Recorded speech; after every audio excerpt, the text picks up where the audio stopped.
Well, welcome everybody. Wednesday night here in the middle of the week, so hump day as they call it. I guess it's not day anymore, it'd be night.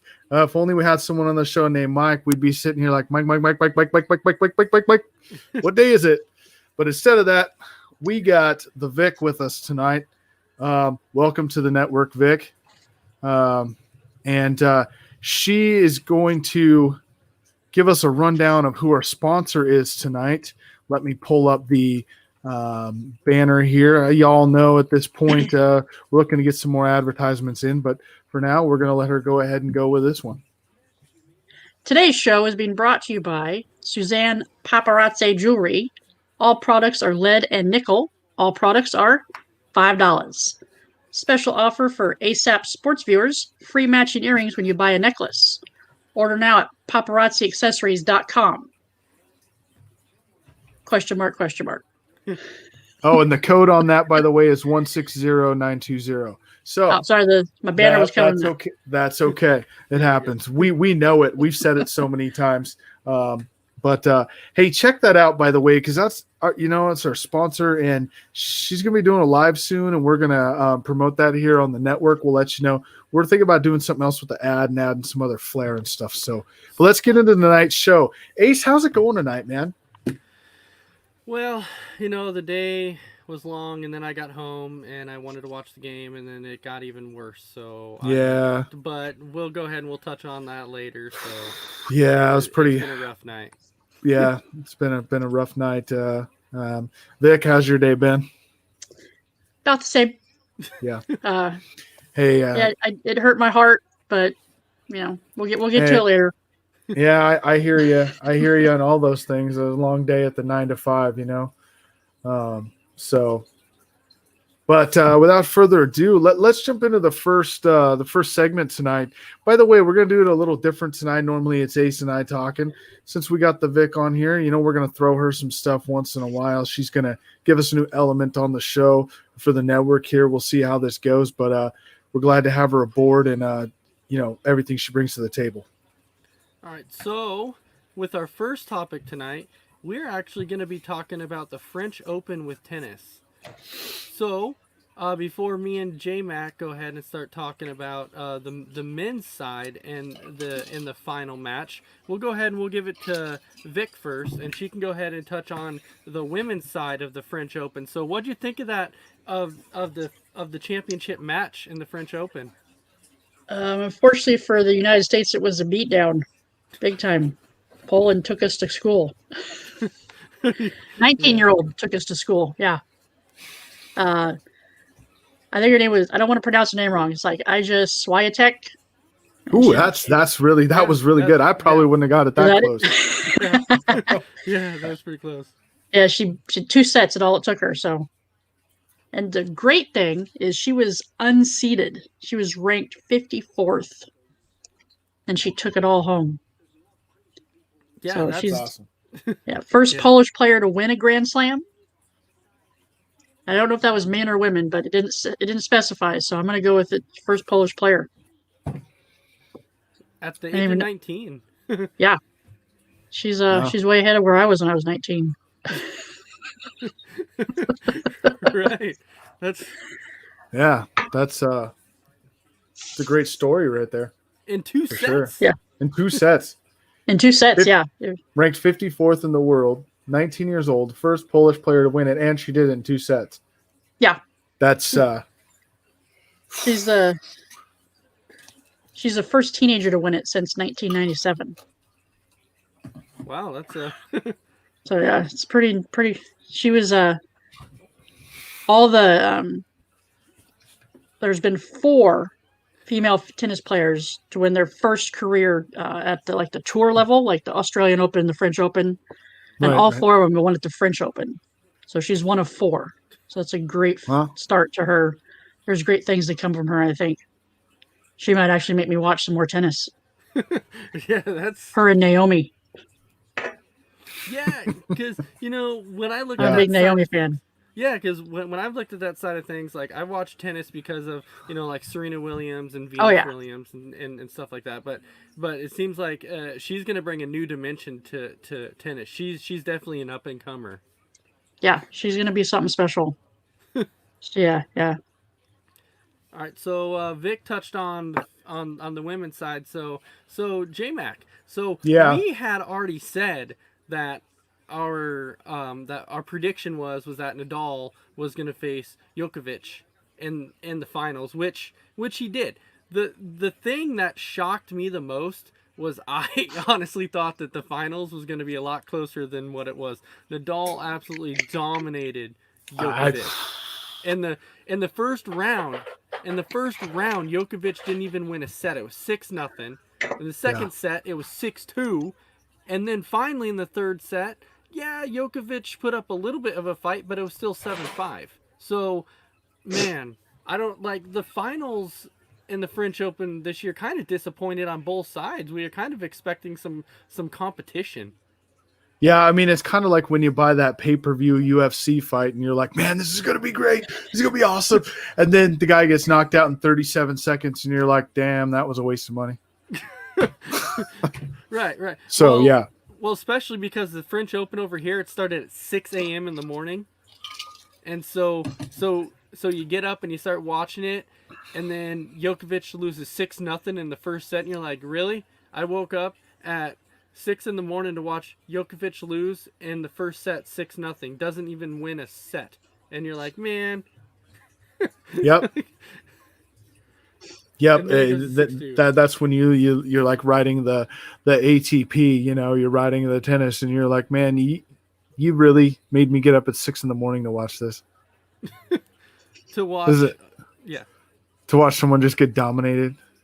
Like if I wanted to watch someone get rejected that hard, I would just go to the bar with my friends and watch them throw out pickup lines all night. That was pretty sad. Yeah, and thing is we had broke down who we thought our top 5 tennis players of all time were, and we did have Nadal and Djokovic both in the top 5. So that's why we had predicted this championship match to be a little bit better. I don't know why Djokovic had such a bad day, but it was horrible. It was bad. He did not play well at all. It was bad. For sure. So with that loss though with Djokovic, do you think he bounces back? Oh yeah, I mean tennis is one of those games that seems like guys bounce back in the end. And so I think he'll be back. I wouldn't worry. I wouldn't read too much into one loss, one dominating loss, but one loss. I wouldn't read too much into it. Well, that's why I think this was one of his more disappointing losses. I think he was, because I think in his mind too, he thought he was going to play a lot better than what he actually did, and it didn't pan out. Absolutely.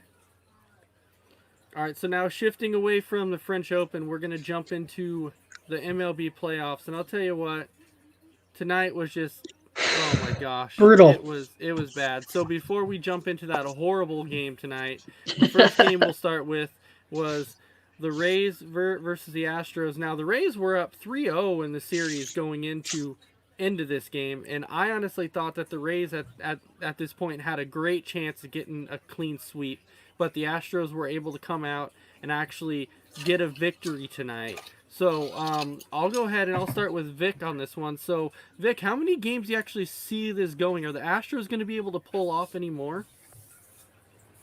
I'm calling for a 4-game sweep for the Astros now. They're going to take all the next 3. They're going to do it. I can tell that's not a popular opinion. Well, I think they're going to win the next 3. I think they are. Wow, so you don't have the Rays winning another one? No. So you truly believe that the Astros are that good to where they're going to come back? I don't know. I don't know. I just don't see that happening. I think that Altuve got his yips out of him, and they got a little bit of offense. They figured out they could win, and now I think it's going to be game on now. They can go on a streak. They can do it. Yeah, but how often do you actually see a team win 4 in a row? to come back after being down 3-0. How many times do you see a team come back and win 4 straight? It's happened 3 times, by the way, in the history of Major League Baseball. There, I think it 3 times. Yeah, but you don't see it very often. So three times in even if you go since 1900, 3 times, it's 120 years. 3 times it's happened. Right? I just really want us to play the Astros in the World Series so we can squash them.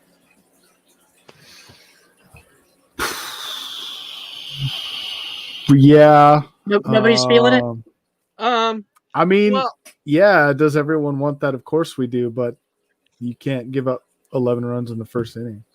no. All right, so I'll go to Jaymac on the Rays and Astros one. How many more games do you foresee the Astros winning? Because I know you like me had the Rays in the World Series. So how many games do you foresee the Astros being able to put together and win now?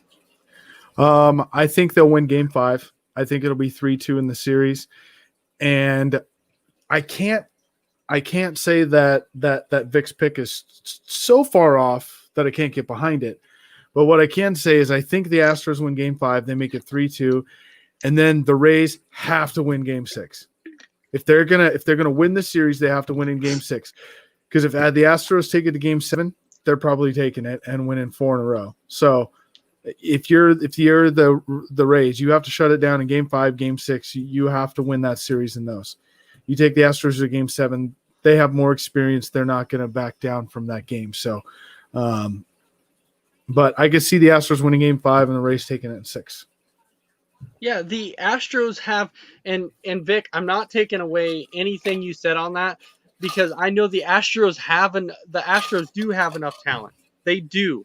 They're loaded from top to bottom, but I don't foresee them winning 4 in a row. So in this one, I do have the Rays. And actually, I'm kind of going a different route than you guys, and I'm going to say that the Rays are going to win it in 5. So they're going to win the next game, and it's going to be over. I don't think the Rays want to give them a chance to get back in it. So, but do the Rays have that killer instinct in them? I believe they do. I think they do. They have showed it so far in the playoffs. They have showed it. They have played really well in the playoffs. Granted, but I mean that's why we play the game, and we're all here. We're just analysts. We don't play this. We don't play the game. We can go down and we can say whatever we want, but it's going to come down to how they play on the field. So, but that's the great thing about sports. We can all sit here and debate this, and we can analyze and do whatever we want. Go to our numbers, go look at what everyone's done. But it's going to be a great series either way. It's going to be a dogfight tomorrow. I guarantee you that. Mm-hmm. Yeah. All right. So jumping away from that series, now we go into the oof of the night, the horrible one of the night. We have the Dodgers versus the Atlanta Braves. As everybody knows, what a coincidence is that all 3 people on this show are all Atlanta Braves fans. So I will say it was a little disappointing to see us give up 11 runs in the first inning yet again, but it's like I had been saying before when people were talking about Kyle Wright and saying how Kyle Wright has been impressive. Yeah, Kyle Wright was impressive, but he hadn't gone against any teams like the Dodgers yet. And so he comes out and faces the Dodgers, and they light him up. And the only difference is, like, I know people were talking about it, and they're like, oh, this reminds me of last year against the Cardinals. Okay, but there is difference, though. There is a big difference. Last year against the Cardinals, they put up 10 runs. They allowed 10 runs in the first inning in Game 5, which was an elimination game. Tonight, you allow the 11 runs in the first inning, but it's Game 3, and you're up 2 games. At that moment, you're up 2 games to nothing. So there's a big difference. You have a chance now to bounce back and show them, you know what, that was a bump in the road. That was a speed bump. That meant nothing. So with Atlanta losing 15-3 today, I'll start with Jaymac on this one. And you tell me, how does Atlanta respond in Game 4 after the beatdown today, and knowing that Kershaw is pitching tomorrow and that Bryce Wilson is on the mound for Atlanta? What does Atlanta do? Here's the thing I could tell you. I don't think Snitker made the right call. I got to say, Game 4 is so pivotal in this series. It's so pivotal. I probably would have thrown Max Fried on 3 days rest. Because even if he can go out there and give you 4 shutout innings, let the Atlanta offense put up some runs, I mean, I probably would have been tempted to do that. You cannot give them Game 4. You give them Game 4, you're tied at 2, then it becomes a sprint to see who wins 2 out of 3. And I get that the Dodgers would still have to face Fried and Anderson again, but I just don't. That lineup, I think the more cuts they get against a guy, the better off they're going to be. And I mean, I'm hopeful. We go up 3-1. If we go up 3-1, it's over. I don't think the Dodgers are going to beat us in 3 straight games, especially saying that after that you go back Fried and Anderson, and they're probably not going to win both of those games. But man, I think Game 4 is so pivotal. You almost had to think about pitching Fried tomorrow. Yeah, Bryce Wilson is, to me, he is a really inexperienced pitcher. So you have no idea what you're going to get out of him right now, which the best hope that you want to think of right now is you're hoping, you're like, okay, maybe he can go out and get us 4 solid innings without allowing any runs, or just allowing 1. If he can just allow 1 run in 4 innings, then he's done his job. And that's I get that. I also, it could be in our advantage. Thinking about that too, because the Dodgers haven't seen him before. They haven't seen Kyle either. Yeah, I mean, they unloaded on him, and they unloaded on him. That's true. I mean, you go one way or the other, but I'll tell you though, I was impressed by Inoa tonight. Yeah, I was. Came out four scoreless innings out of the bullpen. Kind of gave you some hope for him to be able to come in later in this series and close something down, or get that. Yeah. If we get that if we get into a 6 game 7, and you need someone to come out and throw 3 or 4 innings, he's going to be able to do that. So now jumping over to Vic for a second. So when you look at the first 3 innings, that's obviously when the Dodgers scored all their runs. They put up 15 runs in the first 3 innings. After that, the bullpen was able to basically shut down the Dodgers, only limiting them to just a couple hits after that. Yeah, they walked a couple guys, but they did not give up a bunch of hits after that. So what does this say for the Atlanta bullpen at this moment right now? What does this say for them? Do you think that the bullpen would be good enough to where if they had to start and do a bullpen game, that they would be good enough to shut out the Dodgers and shut them down? 100%, yeah. I think this, with those 6 innings that they did, that just boosted them even higher confidence than they already had. Because, I mean, aside from Mr. Tomlin, I have utter faith in everybody in that bullpen right now. With, it was rough to come into. I mean, you come in, you have to, you're down 15. You're tempted to just lob it in there and just get it over as fast as you can. But they hunkered down and shut them down for the next 6 innings. I mean, it's they could have, like I was telling they could score 50 runs. It's still 1 loss. We're still up 2-1. And the only people that are going to keep this alive are the announcers and the Dodgers. The Braves have already forgot about this game. It's already out of their minds. You're going to have the announcers be like, oh, the Dodgers they woke them up, blah, blah, blah. Well, then they put them back to bed. After inning number 3, they put them back to bed. So I think Bryce is going to be okay as long as he gets us 4 innings, and then that bullpen comes in and just does what they do. They shut him down. Yeah, so going back to that for a sec, because you were messaging me a little bit when the game was going on. So and you had said that you believe that Snitker left Kyle Wright in for too long. Do you truly believe that it could have been a different outcome had he pulled out Kyle Wright a little bit faster? if he'd pulled him out after that double, yeah. After the double, after Seager's double, if he pulled him, because a manager is supposed to be able to tell, if his pitcher's got the stuff or if he doesn't. And just watching, him for those first couple batters, he didn't have it. He didn't have anything. No. So, I mean, if he'd pulled him after the Seager double, I mean, we may not have won it, but it wouldn't have been, 15 to 3 at the end of the day.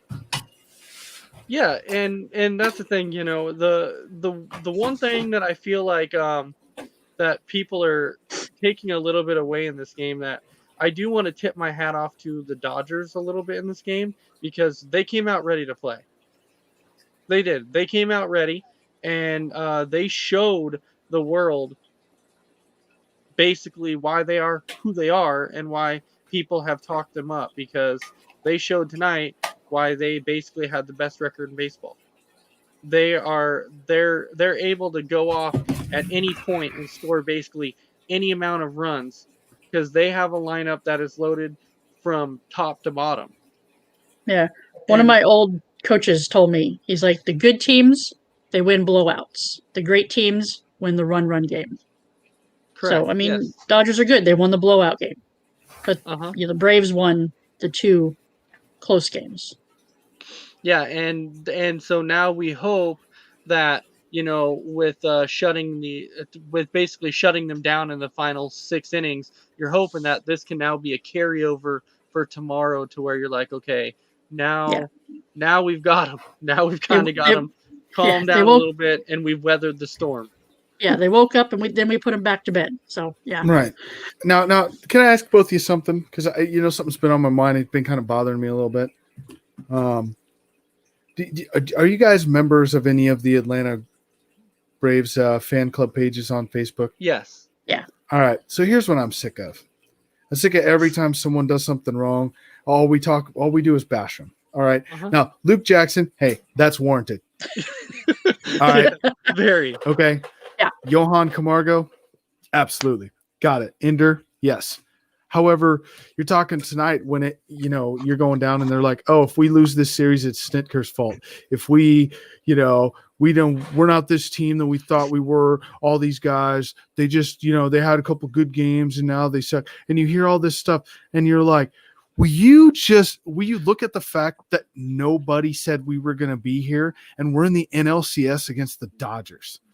Like, that's a success in itself, the fact that we're one of the last 2 teams in the NL when we have as many injuries with pitchers as we have. We've got to the NLCS with really 2 starting pitchers.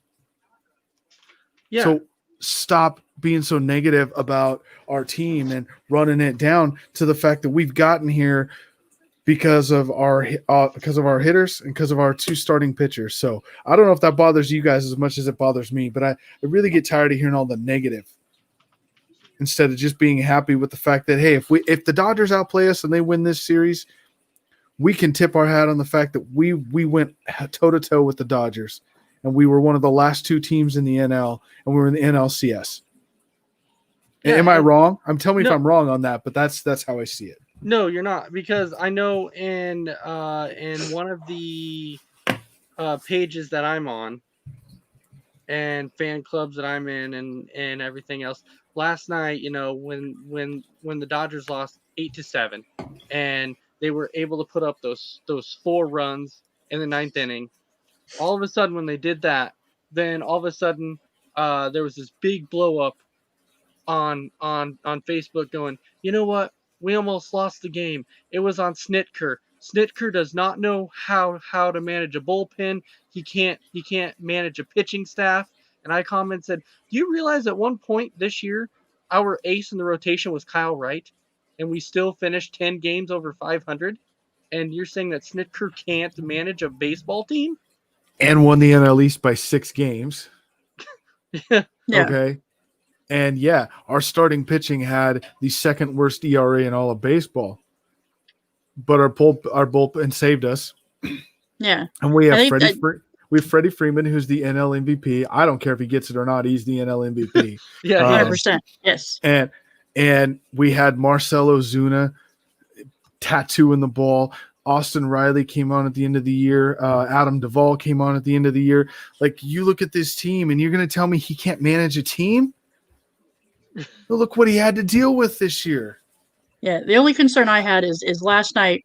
I know we're up by 5. You got Melanson warmed up. It's the NLCS and it's the Dodgers. You send him in there and you shut it down. You give them no shot. Enough with the Tomlin experiment. I'm over that. Get your closer in there. Shut him down. Show him what we got. Don't, you know. Well, if he gets up a couple, it's okay. Well, he gave up 4. Yeah, No, I know. no, I would agree with that, though. Like, you got to get Melanson in the game. You can't mess around. It's like if you – We're green. No, I'm just saying, like, you flashed back to the 90s. If you're say the Padres and you're playing the Yankees in the World Series, you're up by 5. Are you putting Trevor Hoffman in the game in the 9th inning? Yes, or are you going with some unproven guy that you're like, well, he can go and give up a couple runs and we're okay? No, you're going to put Hoffman in the game. Yeah, like, you got to put in the guy that's going to shut it down. Period. Yeah, which I'm saying I agree with you on that. I was just talking about the aspect that, you know, that people were saying that Snitker is our weak link and blah, and I'm like, how is he our weak link? He's the one who's got us here besides the players, because he's the one that has to manage the team, put the lineup together, and basically be like, okay, this guy's pitching here, this guy's pitching here. So he's the one that has to assemble the team. So he obviously has to get credit in some way. Yeah, 100%. He's the guy. Good or bad, he's the guy. I say the next time someone says that about Snitker, will you write a comment and say, do you want us to bring Freddie Gonzalez back? I was just going to say, just use Freddie. Oh, my goodness. You want to talk about, oh, man. I mean, we were winning we were up in the wild card. I forget what year it was. Correct me if I'm wrong. It was like 2012, 2013. We're up the Cardinals 9 games with 11 games to play, and we lose the wild card because of managerial problems by Freddie Gonzalez. Like, let's just remember that situation. And let's not complain. Yes, let's not complain so much about Snitker.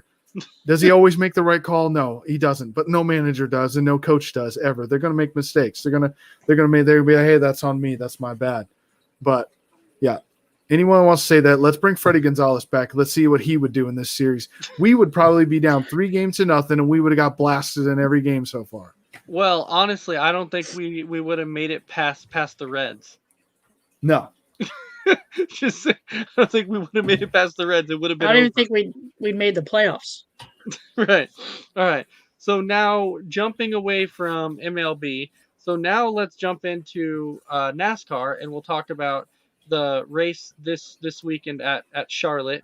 And the first thing that I'll touch on about NASCAR and the race at Charlotte was, Jaymac, you had stated that last week. You said that your pick to win the championship was going to be Kevin Harvick. Yep, I remember saying that. So now you look at this week and Chase Elliott. Now, Chase Elliott was able to win this race. So once Chase Elliott won, he actually knocked Kyle Busch out of the playoff race. But you know what happened? Because Chase Elliott won this race, you know who's now in first place? I already know. Kevin Harvick. See, you guys got after me for my Georgia pick being the best team in the country. That's panning out well in my favor. I might know what I'm talking about. And then I said Kevin Harvick was going to be in first place. He's going to win the playoffs. Again, I'll admit that was a little bit of a wild stab in the dark on that one with the Kevin Harvick pick, but I'll take it. Like, sometimes you just get lucky. So I'm sticking with it though. He's going to win it. Well, he's in front of he's in front of Denny Hamlin right now by 13 points. 13 points. And we're now down to 8. We're down to our final 8 in the races now. Harvick's in first, Denny Hamlin's in second, but he's only behind by 13 points. So at this point, and it's pretty much anybody's game. Now with Chase Elliott winning this week, that gave him his 3rd win of the season. But as we had talked about last week too, Kevin Harvick has 9 on the year and Denny Hamlin has 7. So this was a whole year that was dominated basically by Kevin Harvick and Denny Hamlin, which that's no surprise that they're running in 1 and 2 right now. Right. In the points race. That's obviously that's no surprise at all. No, none. But I don't think I wanna say you're gonna be right on this. I wanna say you're gonna be right. No, you don't. No, you're right. No, because my wild card pick was Keselowski. I said it last week, and now he's up. I believe he's up to 5 now. So he's slowly working his way up there, but he still has a little bit of ground to make up. But I don't know. I just think Harvick and Hamlin this year are too good, and they're a ways ahead of the pack. So I'm not going back on my sleeper pick. I'm not going back on that. But I'm saying I truly believe right now, my gut is telling me it's going to come down between Harvick and Hamlin with the way that they're driving right now. Yeah. Vic, anything? I'm going Harvick. Oh, you're going Harvick. I'm jumping the bandwagon. Let's go. You're jumping the bandwagon with Harvick. Let's go. I'll go to the end. Harvick is now you can see now, especially when you're looking at the racers we have now, you can see that some of them are starting to get up there in age who have been racing for a while. You have a Kevin Harvick, a Denny Hamlin, a Kyle Busch, Kurt Busch. All these guys are getting up there in age, but the only difference is you have 2 guys right now that even though they're getting up there in age, they're still killing it out there on the track. Is age really a factor in NASCAR? It is. I mean, you drive in a circle. It is a factor, though. It really is a factor. I mean, I gotta say it is. You look at a 35-year-old guy driving versus a 60-year-old guy. Well, I mean, 60. That's a bit. I was thinking Harvick's got to be like his late 30th area. You know what? I will get back to that. You guys talk for a minute, and I'll figure out. I'll let you know.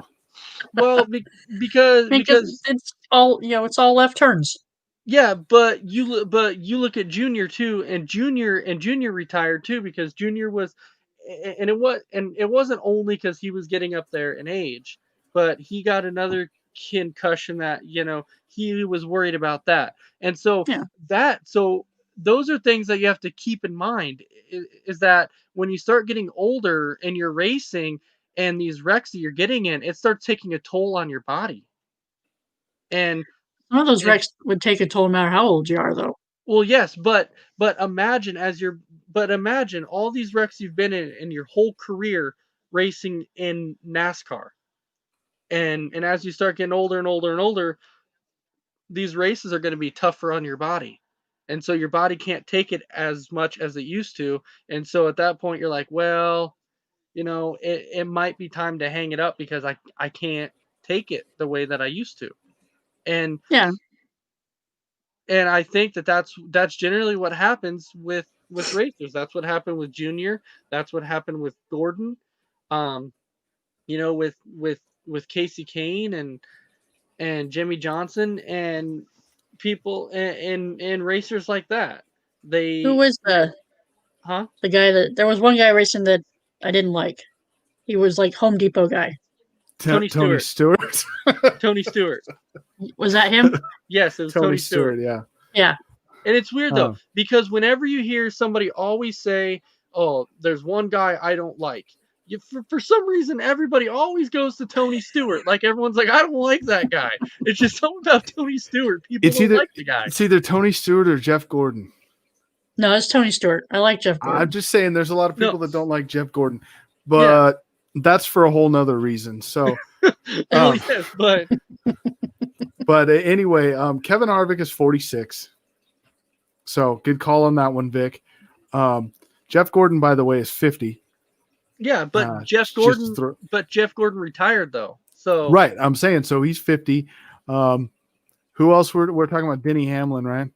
Yep. There's Hamlin. There's Kyle Busch. There's Kurt Busch. All right.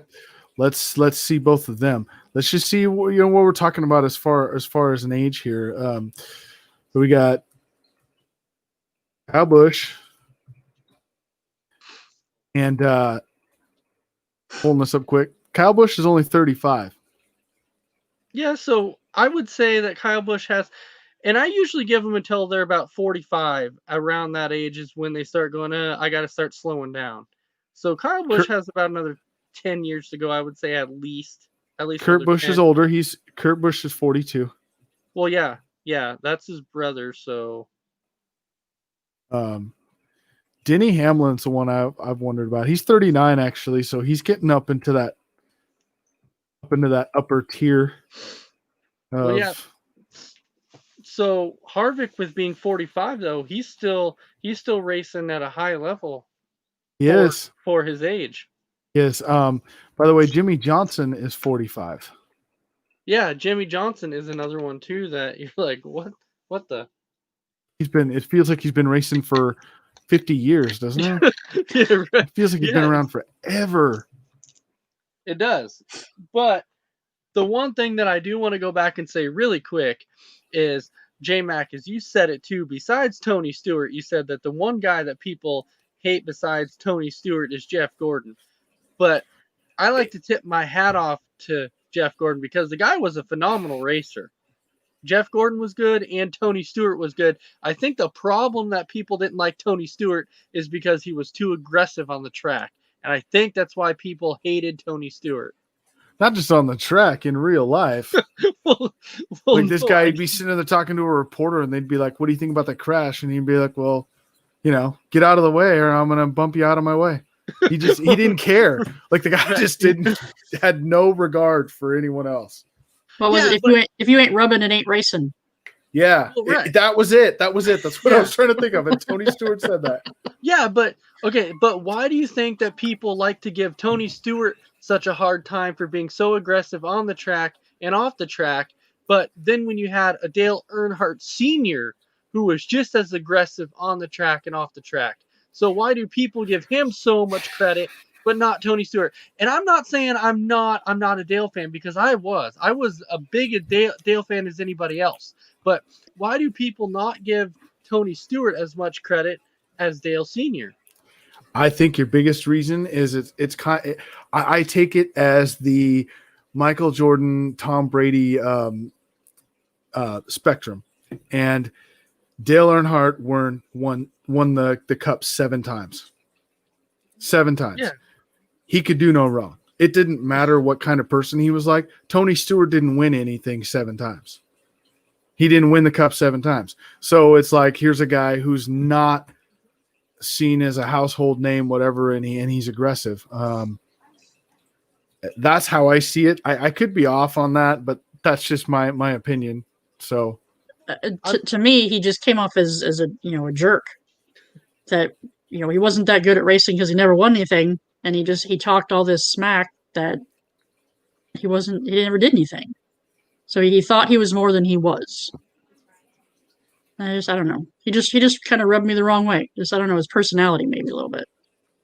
And that's fine, I'll agree with that. I just wanted to get people's opinions on why there was these comparisons and why people didn't have a problem with Dale, but people had a problem with Tony when they were basically the same in one, except for their racing skills. Was Dale was a lot better with racing, with no doubt. Like there's no comparison. Dale was considered one of the GOATs. He wasn't.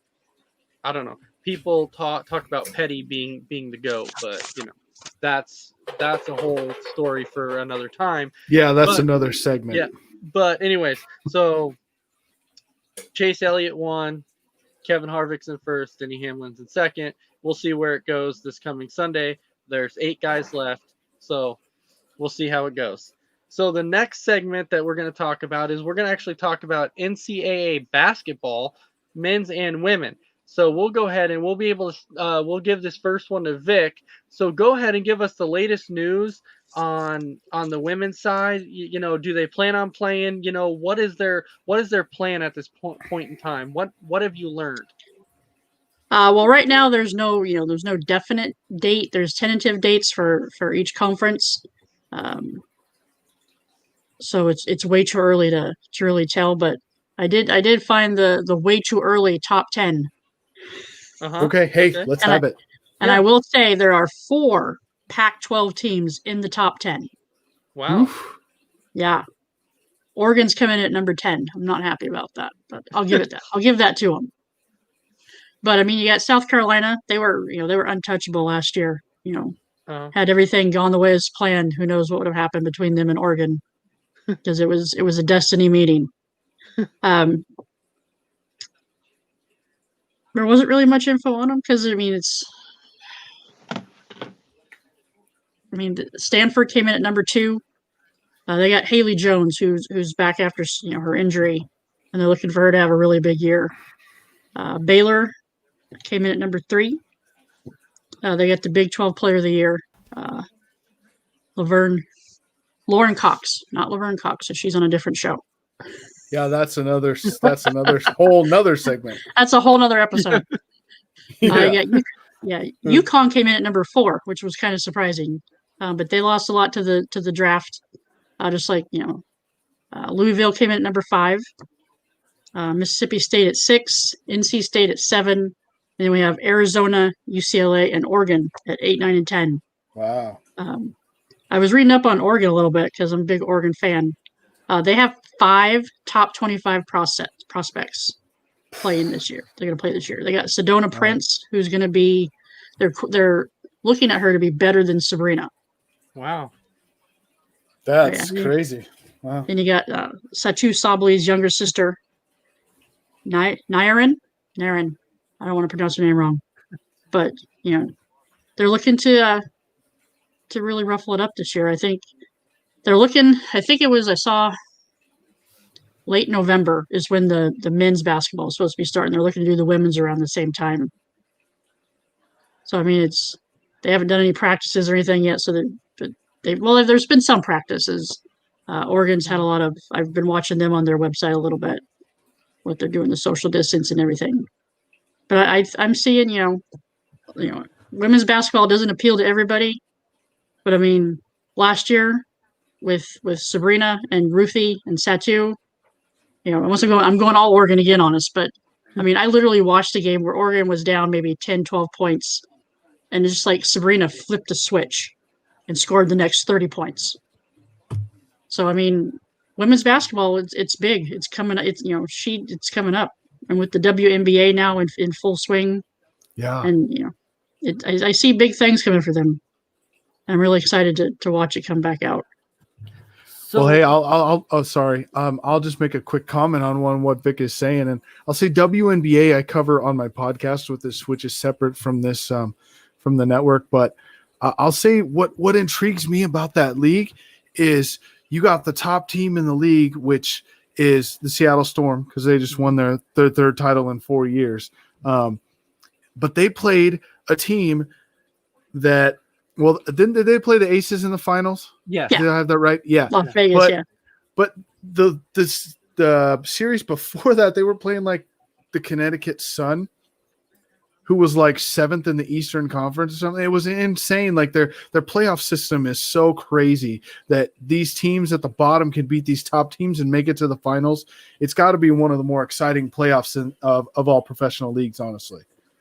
Yeah, I mean, it doesn't have the glamour of slam dunks or things like that, but I mean, it's if you love the game of basketball, just pure basketball, without all the hoopla and the flair. I mean, watching these guys play, it's like precision. I mean, it's pick and rolls, and you just learn so much watching them that you can really get yourself into it.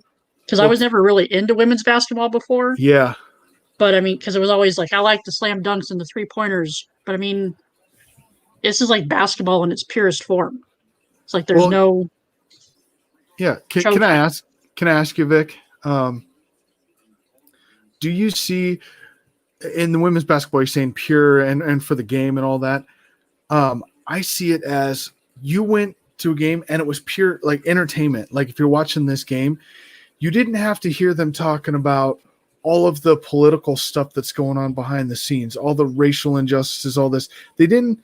They promoted it in their league per se, but they didn't have all of these demonstrations like at the games where they actually were writing stuff on the court and having these guys. I don't know. Did you see that too? Like, that's what I saw. It kind of appealed more to, it's just, we're here to play basketball. We're not here to give you what we feel is our opinion on this topic. I think they did it in a more subtle way, but it still got their point across. But yeah, it wasn't the big, these guys are wearing, this on their jersey or this on. It wasn't like in the news that they were doing all this stuff. Right. It's just enjoyable to watch, just basketball and not all the outside stuff. Which I do believe, people need to start watching the WNBA because I think that people would really respect it more if they really, really watched it. It's like you said, it's one of those sports that it's like true basketball at its finest. It's hard. They play the game just as hard as the men do in the NBA. Yeah. And I think some of them could take some NBA teams. Yeah. Who knows? I think, Sue Bird could, take an NBA guy and oh then my one-on-one goodness. Ooh, have you watched Sue Bird play basketball? Yeah. Oh man. I mean, insane. She's putting up records, and it's not like she's a young, it's not like she's a youngin' anymore, No, she's like 30s, in her mid 30s. Yeah. I mean, she is putting up these numbers that you're like, dang, what it's insane. And watching her is just unreal. And don't forget about Dawana either. Oh, I know. Because she was actually somebody who was actually traded for like 2 first round picks. That's how high they thought of her. So just to give everyone a little insight on Sue Bird. By the way, she's 39. Yeah, she's amazing. She's 39. Yeah, so she is an 11-time All-Star. And she's putting up numbers. Times. And she's putting up numbers like this at 39. She set a record at 39 for the most assists in a finals game with 16 at 39 years old. Yeah.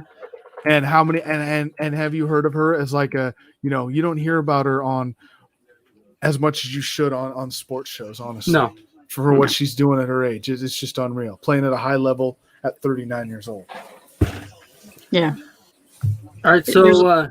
I was just gonna say there's a lot of work that needs to be done, getting.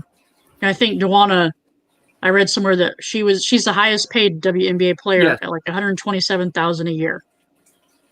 That's not very much at all, yeah. What's the NBA league minimum? Like $1 million, at least $1 million?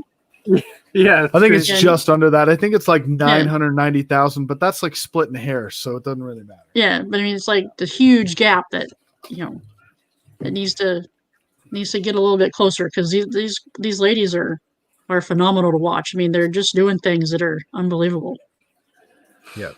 All right, so now jumping away from that for a second, now we'll go on to the male side of NCAA. And like Vic was talking about before, about when the season was starting, from my understanding is that the NCAA men's side actually want to start November 25th. I heard that too. And that is my understanding. And how they want to do it is that their goal is to still have the tournament, and they still want to have the full field like they did before with the 64 teams that they usually have.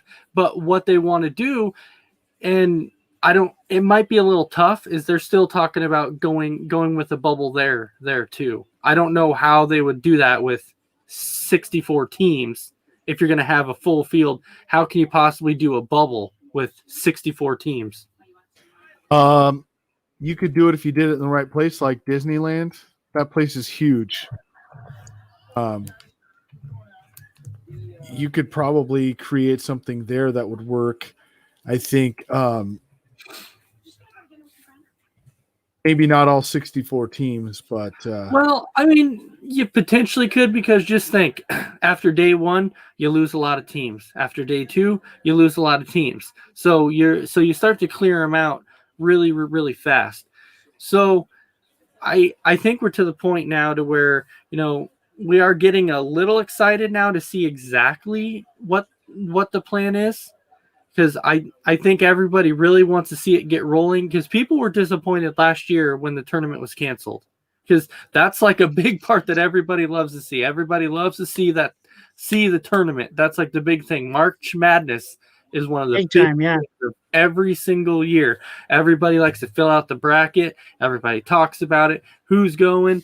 We've even seen a couple times to where UConn on the women's side is one and UConn on the men's side is one in the same year. So March Madness is one of those very unpredictable things that you never know what you're going to get. You never know what you're going to see. You never know who's going to win. It's such a joy to watch. Yeah, because for me, what's exciting is you get these little schools that these guys have played together since their freshman year, and they have so much chemistry with these starting five. You go against a team like a Kentucky that has all these one and dones, and I'm not taking anything away from Kentucky because they have talent. But give me a team that these guys have played together for 4 years, because they know where every other person's going to be on the court at all times. And that is why these little schools come in and actually beat bigger teams, because they have chemistry that those other players don't have together, because they've only played together for less than a year. Asheville. Think about Asheville.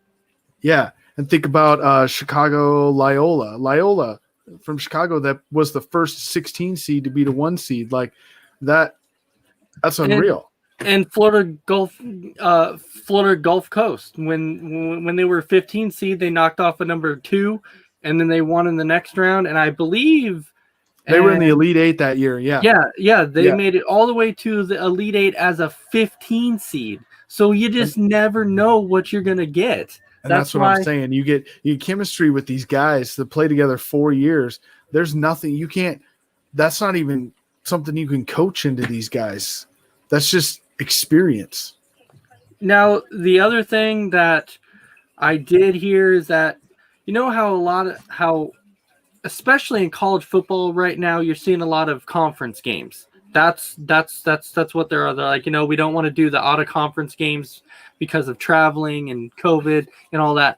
From my understanding right now is that the NCAA and basketball wants to do 4 out of conference games. That's their goal. They want to at least do 4.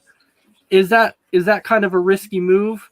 It depends on where it's at. It really depends on where it's at. Yeah, it depends on the teams that you're gonna do it with, because you can look on the East Coast or even in the Midwest. You have a lot of colleges that are close but are not in the same conference, so you can still get some big names that don't have to travel far for big games. And so I think it can be done as long as it's done the right way. Yeah. I mean, Vic, what do you think? Do you think playing out of conference games right now is the way to go with the virus going around and people talking about bubbles and everything else? Do you think it's the right way to go? I think as long as the proper precautions are taken and everybody follows them, that you need to play outside your conference to kind of see where you stand. Yeah. I mean, the Pac-12 can play within the Pac-12 all they want, but until you step out and play like you play a UConn or you play a Kentucky or a North Carolina or a Duke, possibly, you don't know where you stand until then, because you're just comparing yourself to 11 other teams. Well, right, and then that was kind of my point, Vic. Was you look at the East Coast, and so you have North Carolina and Duke that are both right there together. They're in the same conference. But however, you just go south of that, they can play a Georgia, they can play a Florida that are right, within just a couple of hours of where that school is. So you could still do some non-conference games and not have to travel very far.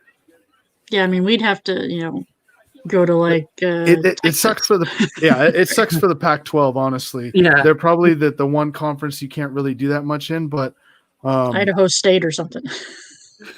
Yeah, that'll help our chances. Well, Well, yeah, which to me too, go blow out Idaho State 100-39. That'll really help.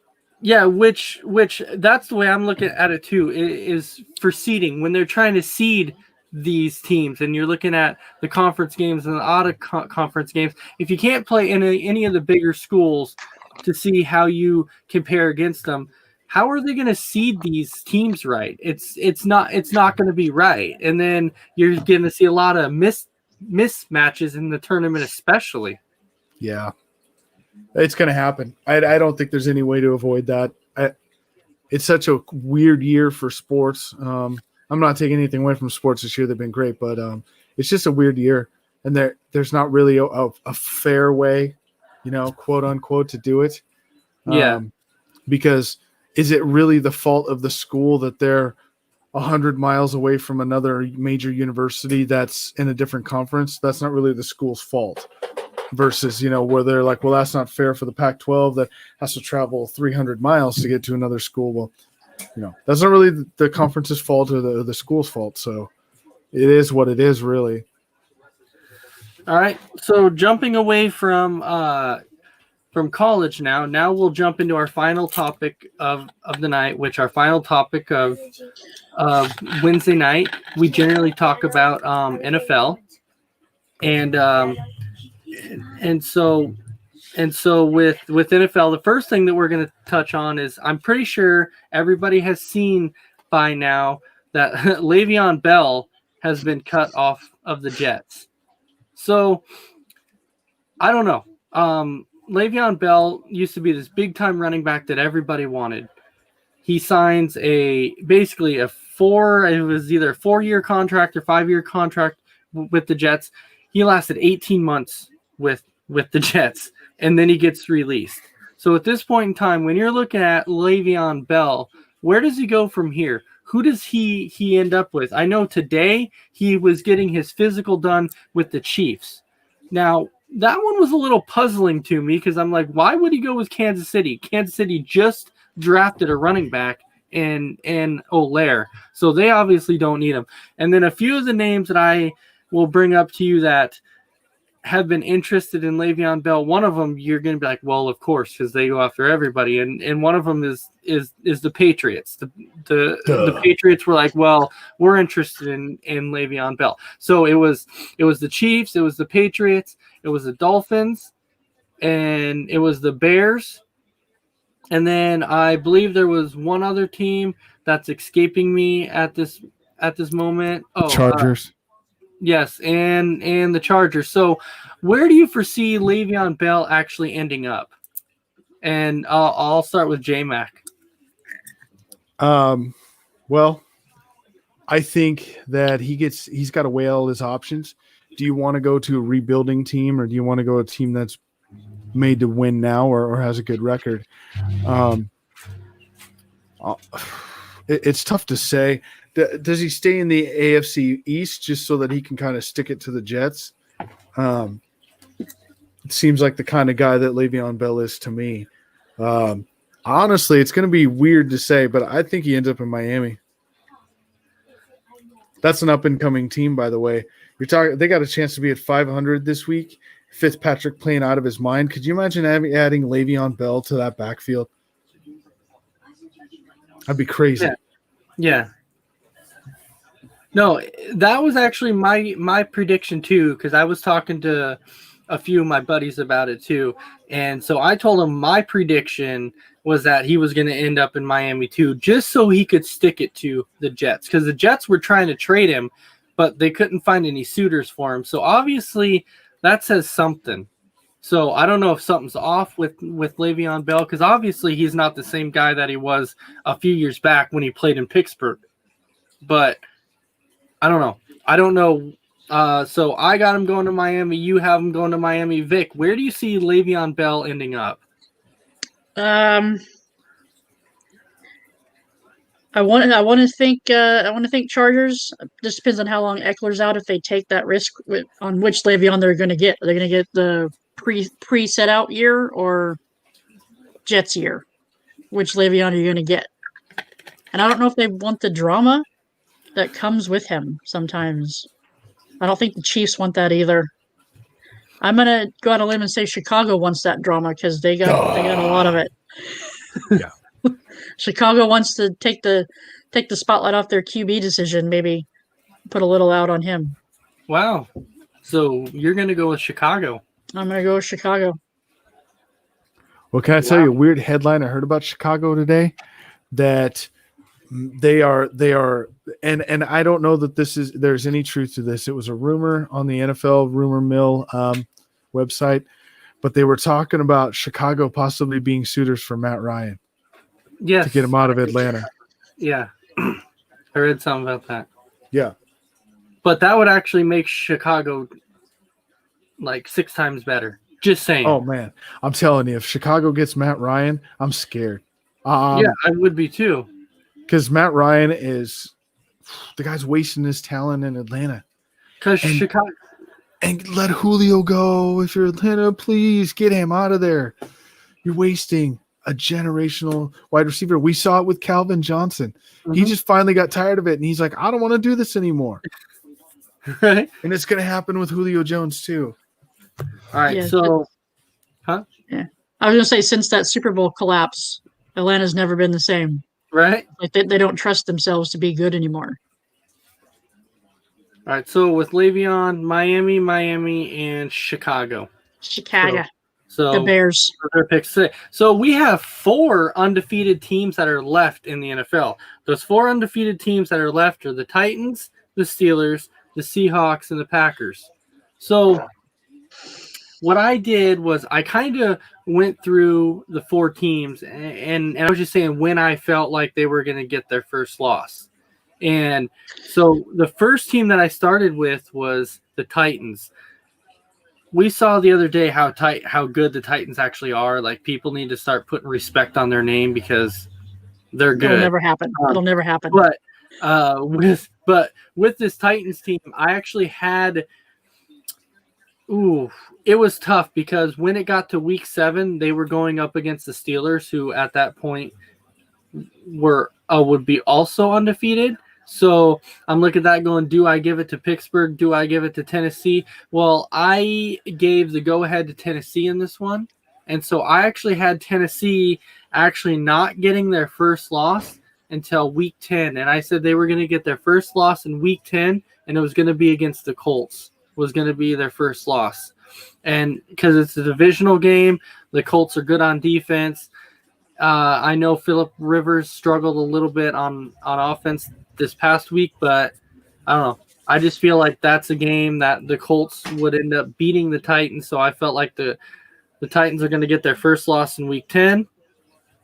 The Steelers, so obviously when I touched on the Steelers, I said that they were playing the Titans coming up in week 7. So to me, their first loss is going to be week 7 against the Titans.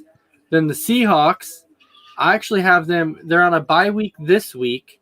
And then week 6, they're going to play Arizona. And we know when Seattle plays Arizona, we know what type of games those are. Those are very close. Like, those games seem to always be close.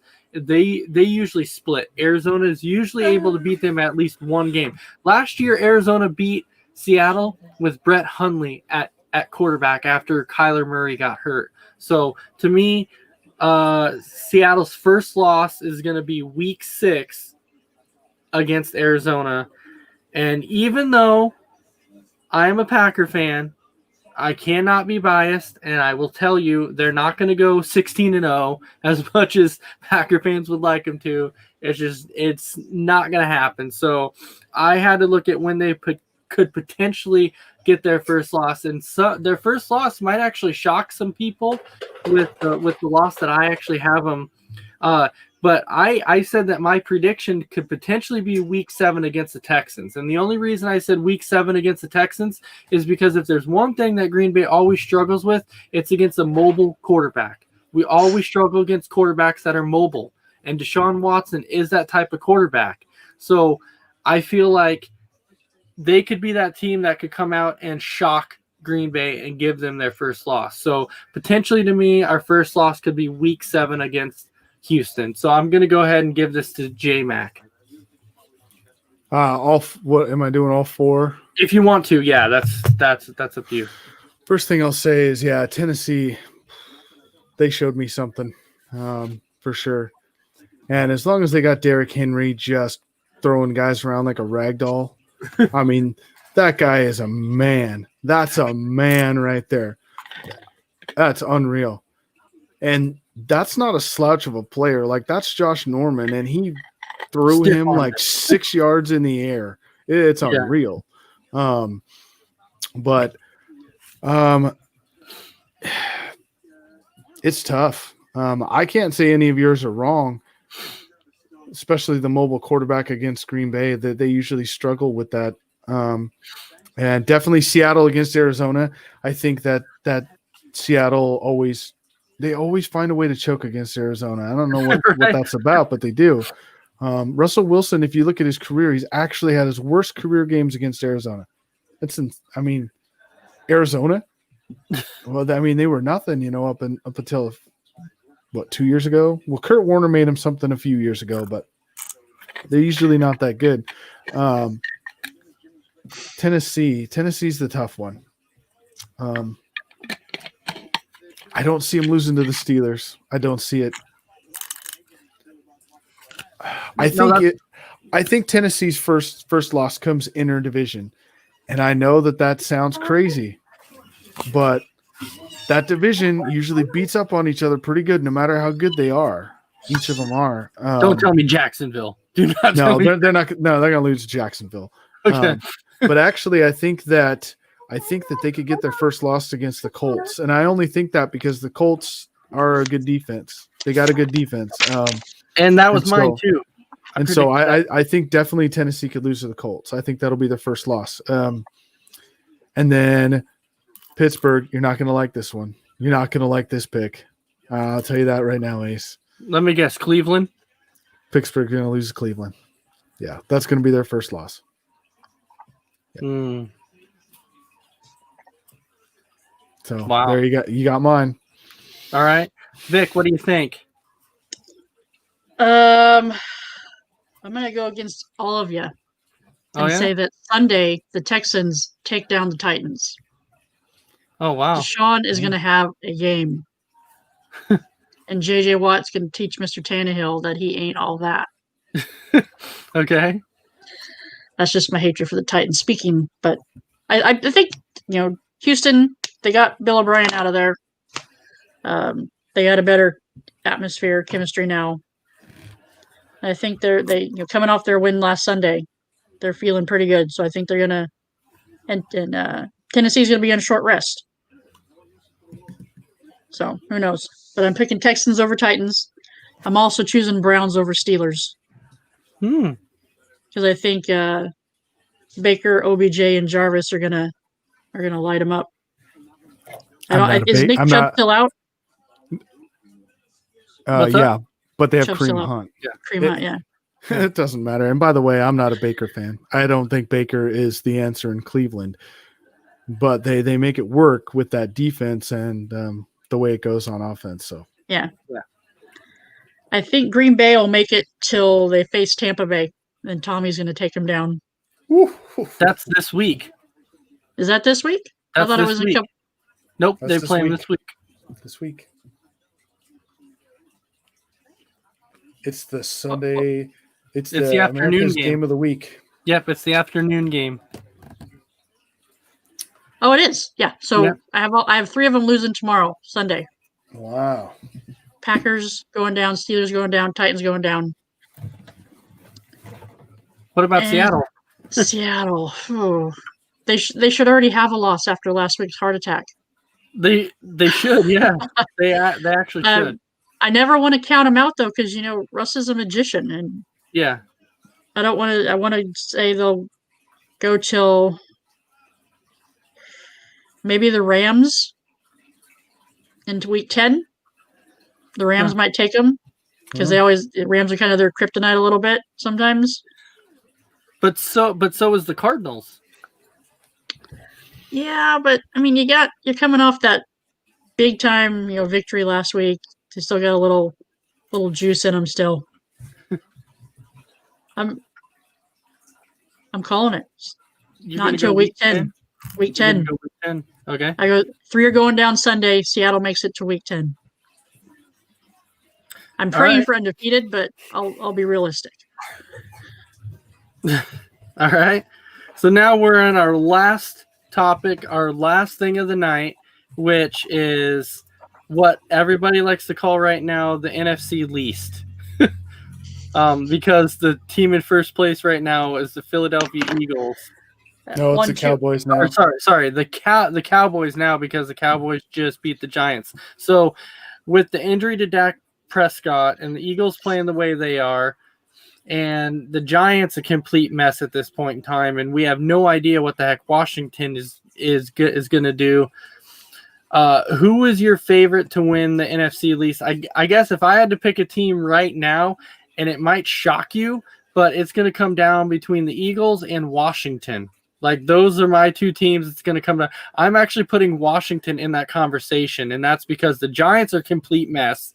Dallas isn't going to do anything. And so Washington, I think, is going to be better with either Kyle Allen or Alex Smith at quarterback. They're going to manage to get a few wins in there, and I think they're going to keep it close with Philadelphia. But in the end, I think I'll give Philadelphia the go-ahead. So I will give it to the Eagles and say the Eagles are going to win the NFC East, but it's not going to be pretty. They're not going to win a lot of games. I maybe give them 7 or 8 wins tops, but that's how it's going to end up. So I'll go to Jaymac. Bold prediction. Washington and Philadelphia come down to the last week. Both teams at 5-10 coming in the last week. Washington takes the division at 6-10, and they're the first 6-10 team to ever make the playoffs. Well, now keep in mind, Philly has tied too, so that's true. But so they have a tie. True, but so they would have to be 5-9-1 at that point. That's true. Washington will take it with 6 wins, though. You're not getting very much faith at all. You're saying no. 6 wins is going to win that division. Maybe 7. 7 is stretching it. And then they're going to get blown out in the playoffs. Oh, yeah. All right. So, Vic, what do you got for the NFC East? I mean, every part of me wants to say Giants just because.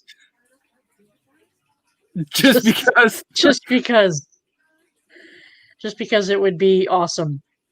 But it's probably never going to be happening. I think the Eagles, I do. I don't think they're going to have a winning record to do it. But I think the Eagles will pull it out, and then they'll get bounced in the first round. So, is anybody in the NFC East going to finish with a winning record? No, they're not. And so I know even with the expanded playoffs this year, only one team is obviously coming out of the East. Not 2 teams are not making it.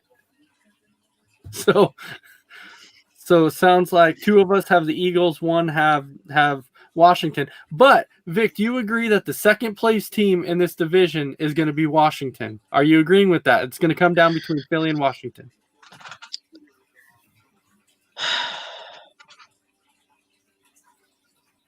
If Alex Smith starts, absolutely. If it's anybody other than him, probably not. It'd probably be Dallas. I think Andy Dalton will float the boat long enough to keep him viable, but if Alex Smith starts, he's going to be the comeback story of the year. Comeback story of the history of the NFL. It's got to be. It would be that would be unreal. Could you imagine that story? Like, you waited 693 days between games, and you come back and lead your team to a division championship. That would be that. There would never be a better comeback story than that. It wouldn't matter what happened. Like, that'd be the greatest comeback story of all time. However, that's a Disney movie, right? And however, it would kind of be funny though. Like, Washington wins with like a 6-10 record, and then everyone's like, "Oh, Alex Smith won the division with a 6-10 record." It'd be like, well, yeah, but he did it. He did it. True. So it's a comeback. So who cares? He did it. It doesn't matter. You know we That's did right. it. But no, that's all we have for tonight. So I'll go ahead and go to Jaymac first. So you have 30 seconds to basically say whatever it is left that you have to say. You have 30 seconds. Go ahead. I'll say thanks all our viewers out there.